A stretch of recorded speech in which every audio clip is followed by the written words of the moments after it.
Bonjour à tous et bienvenue à ce nouveau Good Morning Market. Nous sommes le jeudi 7 novembre 2019 et lors de la séance de mercredi, les indices américains ont marqué une pause. Ils sont restés relativement à l'équilibre. Une petite pression baissière tout de même lorsque nous avons appris que la rencontre entre la Chine et les États-Unis est reportée au mois de décembre. Une rencontre qui initialement était prévue au Chili à Santiago lors du sommet de la PEC. Le sommet de la PEC a été annulé en cause et pour cause les violences au Chili. Alors on avait plusieurs hypothèses pour une éventuelle rencontre, notamment aux États-Unis. Cette éventualité a été écartée. La rencontre a été reportée au mois de décembre. On parle à présent de l'Asie ou de l'Europe en vue de la signature de cet accord et de la rencontre entre les États-Unis et la Chine. Alors donc ce report a semé un peu de doute sur les marchés, mais ce matin nous avons appris lors de l'ouverture des marchés européens que les États-Unis et la Chine s'étaient accordés afin d'annuler progressivement par phase les tarifs douaniers d'ores et déjà mis en place. Alors cela bien entendu a soutenu les indices européens dont le CAC 40 et le DAX, qui progresse à la hausse et s'est affranchi de sa résistance, mais nous allons aborder tout cela directement sur la plateforme Xstation 5. Avant cela, nous allons faire une revue du calendrier économique du jour.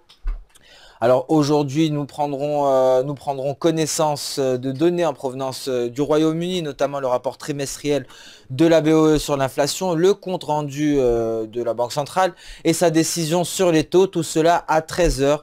Et une heure et demie plus tard, à 14h30, nous écouterons avec attention le discours de Marc Carney de la BOE. À la même heure aux États-Unis, nous prendrons connaissance des inscriptions hebdomadaires au chômage. Et enfin, à 19h05, nous écouterons le discours de Robert Kaplan de la Réserve fédérale américaine. Nous allons passer à présent sur la plateforme Xstation 5 et débuter par le marché d'échange. Sur le marché d'échange, rien à signaler.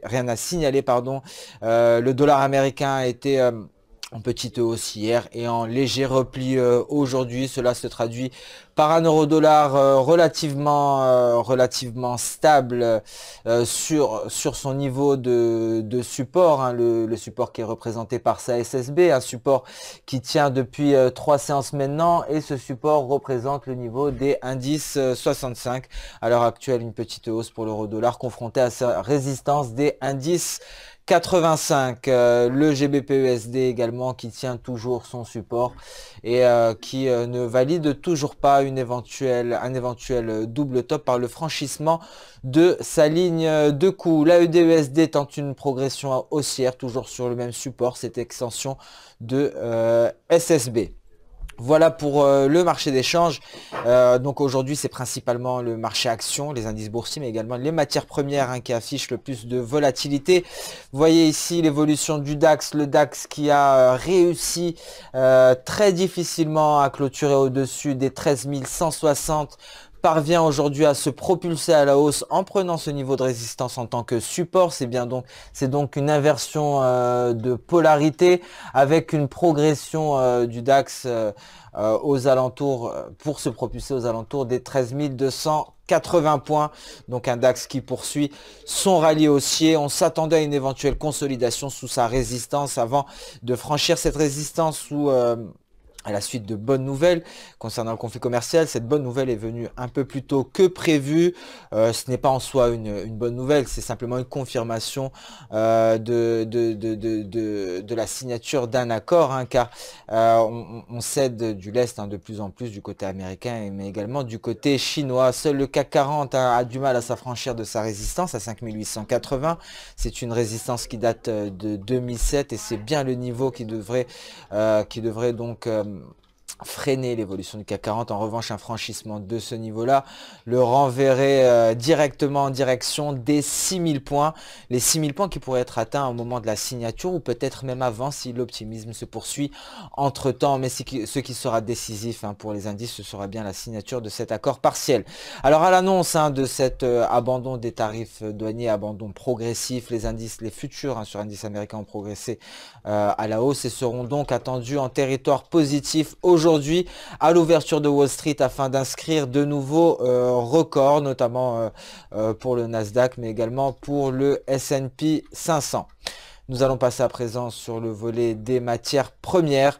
Et donc l'or qui avait gagné du terrain hier suite au report de la rencontre entre la Chine et les États-Unis progresse actuellement à la baisse en direction des 1480 $. C'est bien le niveau qui devrait nous donner un signal de vente s'il est franchi à la baisse, et ce niveau tient malgré plusieurs tests. L'or tient bon malgré l'optimisme suite à la signature d'un éventuel accord, mais attention donc au franchissement des 1480 qui pourrait venir de pair avec un décrochage des cours de l'or.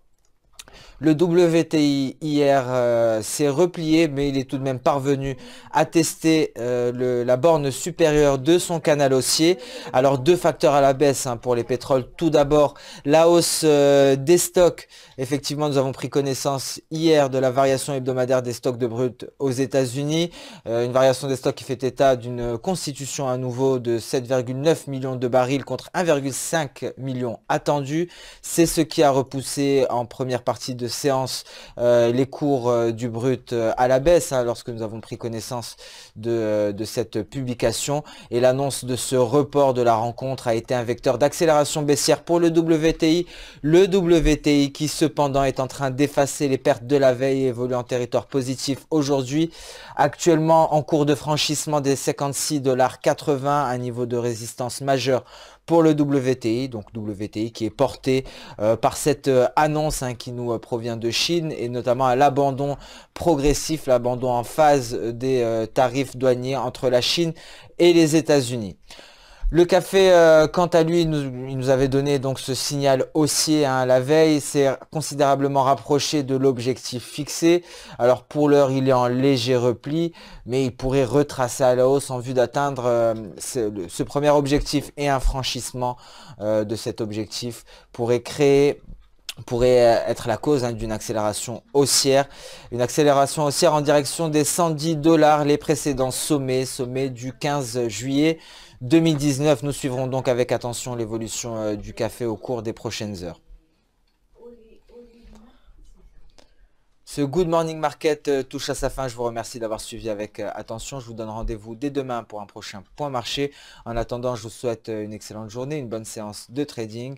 Et n'hésitez pas à liker, commenter ou même partager cette vidéo.